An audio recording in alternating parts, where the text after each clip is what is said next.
Hi, my name is Jonathan Nunez. I am 16 years old and I am a junior at James Logan High School, and this is my last year of confirmation at Holy Spirit, and this is my Saints Project.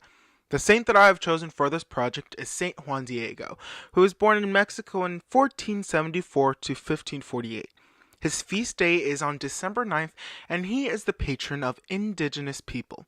For those of you wondering what the definition of indigenous people is, it's basically people who are native to their own land.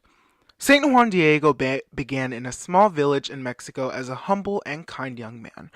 Although he didn't change anyone's life dramatically, Juan Diego and the people in his life had a positive impact because of not what he saw, but who he saw. The story says that Juan Diego was walking along a path and one day and found himself looking up to Maria de la Virgen, or in English, the Virgin Mary. The Virgin Mary asked him to tell his people to build a chapel in her honor, but Juan Diego said that he was not worthy. The Virgin Mary insisted, and Juan Diego set off on his mission. Once he arrived at his village, he told them what happened, but nobody believed him. So he went back to the path where he saw the Virgin Mary and asked her for proof of this conversation.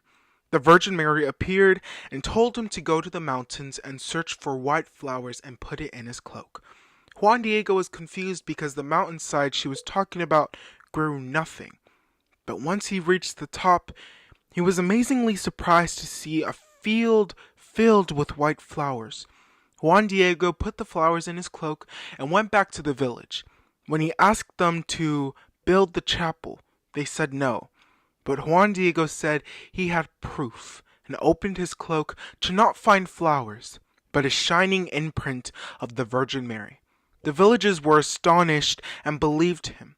Sooner or later, the chapel was built. While the chapel was being built, miracles started to occur around his village, like his father being cured from a terminal illness and his cloak with the Virgin Mary being unharmed. Unfortunately, Juan Diego's story came to an end, but his legacy, along with the Virgin Mary, still lives on. The Basilica of Guadalupe is the chapel that was demanded to be built by the Virgin Mary and Juan Diego.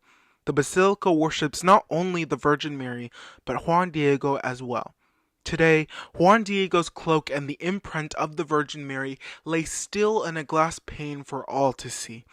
Although many non-believers have tried to blow up the chapel or destroy it, the glass pane with the cloak and the Virgin Mary is still uncracked.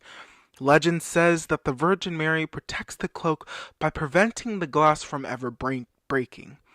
I chose Juan Diego for my project not because he's Mexican and Catholic just like me, but because he holds attributes that I need to present in my life.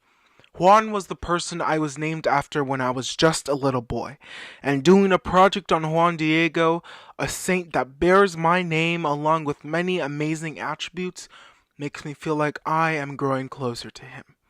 All in all, I will remember his story and pass it down to my future generations, because it is important for everyone to be remembered, even people like Saint Juan Diego. Thank you.